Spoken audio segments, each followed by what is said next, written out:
I'm now going to let Karen talk a little bit about what's up beyond the General Assembly, because we know we are running at a breakneck pace until adjournment on February 25th.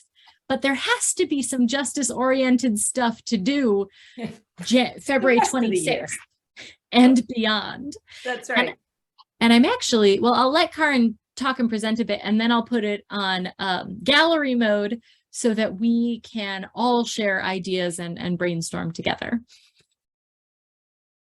Great. Thanks, Sheila.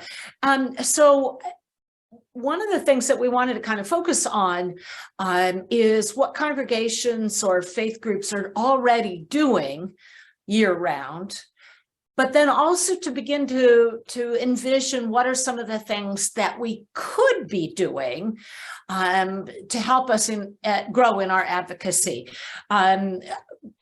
All of us have the opportunity to attend either Day for All People or United Methodist Day at General Assembly, and unfortunately, I don't see that we have any students with us today, but the Student Day of Action as well. So great opportunities to be in person, meeting with our legislators. The day is done. Are we done? Is that it? Never. Absolutely. Thanks. And the rest of the year, there are plenty of things that we can be doing. Some of the things that people have indicated that their congregations are already doing are that they may have a social justice team as part of the congregation or faith group that is learning about and then praying about and then acting on the social justice issues. And as they do so, helping to educate the congregation, helping the congregation or faith group to grow in their own understanding of the issues, to pray about it, and to figure out what they can do to act on that. Some groups congregations are hosting events. I know there's one coming up hosted in the Richmond area by the United Methodist Church on race and reconciliation. And they're putting on what they're calling a Good Trouble conference to focus on the beloved community. So hosting events that help to educate the congregation, but also educate others in the community, to opening it up to, by extension then, to others to learn. Forming justice teams with other like-minded congregations. So for example, within the United Methodist Church, we have districts where there are multiple churches within the district. And so church congregations could get together and work together on issues. Ideally, also the opportunity to work interfaith. So to work with a congregation that's nearby, where both congregations are working on related issues and can work together. Again, stronger together, our voices are louder, we're heard more, we're able to reach more. So those are some ways that some of the congregations are already in action during the rest of the year. I asked Anne Murphy if she would be willing to share what her congregation is doing, because they happen to be a particularly active congregation in the Northern Virginia area. So Anne, I'm going to give you a moment, and then we're going to open it up to the whole group to share ideas of things that we're already doing. Feel like a little bit like I'm put on the spot here. To be very honest with you. I would say that, I told Karen in an email message that I am not the congregational liaison at this time for my parish. I belong to Our Lady Queen of Peace Catholic Church. It's in South Arlington. Very interesting parish community, very activist oriented.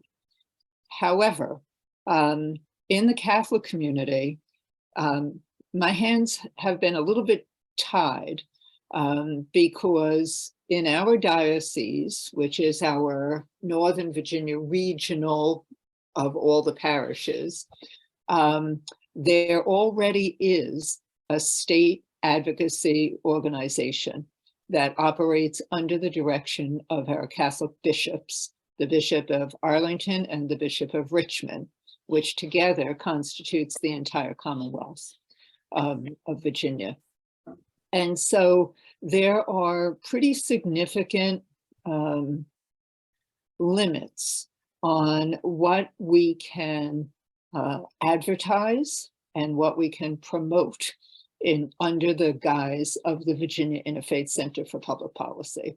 So a lot of what I have to do is a little bit, I would say, behind the scenes might be the way to describe it. So last year, I was able, much to my surprise, actually, I wrote for our weekly bulletin, I wrote a series, and every week I wrote maybe about 300, 400 words, I would say, reflecting on what had transpired at the General Assembly in the prior week, what was moving ahead, what wasn't moving ahead, with specific emphasis on the kinds of issues that the Interfaith Center follows, and at that time also the environmental issues, because the parish is very interested in that. But I kind of, and I did what I could to tie some of that into, I did it on a Learn, Pray, Act kind of thing. And I tried to tie it into the liturgical readings for that weekend, so that I was echoing or amplifying what people were hearing from the scriptures at that time. So I still think that's a very effective tool for just, it's sort of, I think of it as kind of stoking the fire a little bit. You know, if you have a fire going in the fireplace and it begins to kind of simmer down, ooh, you kind of poke it, right? And when you poke it, the flames come up. So that's the way I look at that. I kind of have my own little mailing list that is not any kind of an official whatever, but people who I know and have known over many years to have a keen interest in all of the social justice issues that the Interfaith Center works on. And so I try to keep them abreast here and there on those kinds of things. I've also tried to provide guidance to people who really are interested and may or may not see themselves as members of the Virginia Interfaith Center for Public Policy.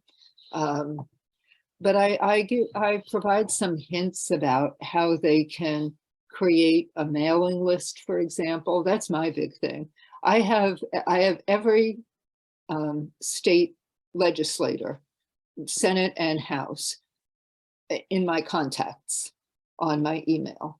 And I have them set up in, I guess every computer maybe does it differently, but I have every committee in there, and I have the Northern Virginia legislators, and then I have the whole thing. So I always send a message, for example, to the entire legislature on the first day of convening and telling them that we're praying with them for a successful outcome for their issues and their concerns, blah, blah, blah. I tell them that even though I may not be their constituent, the fact is once elected, they are really there serving all of the population of the state of Virginia.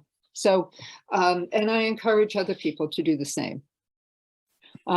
We don't have what you described as a social justice team as such.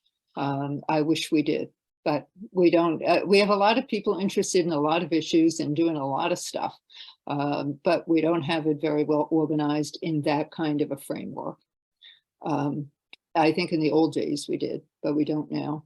The other thing that I would just say for the benefit of other people is that I did have an opportunity during this session to speak with two different social justice teams. One was with Peace Lutheran Church in Alexandria, and that was like a Sunday morning kind of thing in between their services. And then I also had an opportunity to speak with a group from, is it Vienna United Methodist? Is that right, Karen? Shepherd. Oh, Good Good Shepherd Shepherd of United Vienna. Methodist in Vienna, Mhm. right. And on both of those sessions that I did with them, one was virtual and one was in person, I talked a lot with them about what I call the 2 feet of social justice, because all these faith communities are everyone that I know of, and I'm sure the ones that each of you on this Zoom are part of, are wonderful in their charity service, their outreach. They feed the hungry, they clothe the naked, they do whatever they need to do. They help immigrants, etc. But I advise people all the time, including in my own parish community, where we do a huge amount of outreach work on the charity side. And I keep talking to the people who are packing the food for people every week. And I say, but did you ever stop to think about why we have 600 households coming to our church every week to get supplemental food? Why is that? Why don't they have enough? Well, it's they don't earn enough money because they're making $7.30. Well, now they're making $12 an hour, I guess. And they don't have sick leave. And so they, all the issues. So I think one of the things that you said earlier, Sheila, about the some of the changes in the criminal justice work, when people focus on the issue and not on the politics of the concern, I find that people are moved to say, oh, we can't do anything about that. And that's what the people at Peace Lutheran said to me. Oh, we can't do anything about that. I said, oh, you want to bet? Let me tell you what you can do about that. Dun, dun, dun, dun, dun. So I think using that kind of social analysis tool, you observe what the problem is, and then you weigh it in terms of what's wrong there. Why is that happening here in our community? So Thank you, Anne. That's the best I can do tonight. I think that's so important. We talk about wanting to transform and to improve people's lives, and certainly, the charitable hands-on mission is important to meet emergency or immediate needs. Right. But you're so right. In order to be able to transform, then we have to advocate. And as people of faith, we're called to do that in many ways. So, and actually, I'm going to throw this out there because I think it's really cool. We have had on and off, and it looks different in different places, right? But we have some chapters of Virginia Interfaith around the Commonwealth, right? The idea being that we're diverse faith traditions, sometimes more and sometimes less. You're not wrong about that, Andrew. And so coming together to work toward a common goal is nice and helpful. We're working this summer to kind of revitalize some of that chapter work. And so I'm looking at our congregational liaisons and our connections in various faith communities around Virginia. And over this late spring, early summer, I'll be visiting 5 or 6 different localities and organizing an in-person, not this meeting, but an in-person meeting to kind of get to know each other, talk about the different faith traditions, and talk about what we want to prioritize and how we can work together locally on events, perhaps like what Andrew's talking about, or if you guys were involved last summer, we did knocking on doors to encourage businesses to pay living wages, or prayer service for affordable housing, or whatever the case may be, how we can do that and interact in a real interfaith level on the local level as well. So that's certainly a cool way. And something that is on my radar, but haven't quite gotten to it yet because we have 2 weeks left in session. I just want to raise two more things that we can be doing within our congregations or faith groups. Anne raised the notion of being a congregational liaison, and that is something that's a great way to remain connected with VICPP, getting information which you can then share with your congregation, having the opportunity to meet with your legislator. I know Anne and I actually had breakfast with our delegate in the fall before General Assembly started, and could talk with him about issues that we were concerned about, because we were both active in the Northern Virginia chapter. So we're able to do that. So those are some of the opportunities that come up as a congregational liaison. Additionally, your congregation or faith community can become a partner and support VICPP in their work financially as well. So those are two ways that congregations or faith communities can remain connected to VICPP, support VICPP's work, get information from VICPP in supporting your own work for social justice within your own faith community. So Sheila, I'm going to turn it over to you so that we can start to talk about civic engagement. Sounds good. And I will say, I just noticed, sorry, Cheryl, but Cheryl put in the chat, and if you'd like to share yourself, you're welcome to, but I'm also happy to summarize. Well, I was just trying to keep things moving and people can just read it. So there's info in the chat about a weekly prayer circle that, you know, part of our slogan is learn, pray, act. So like you learn there's a problem.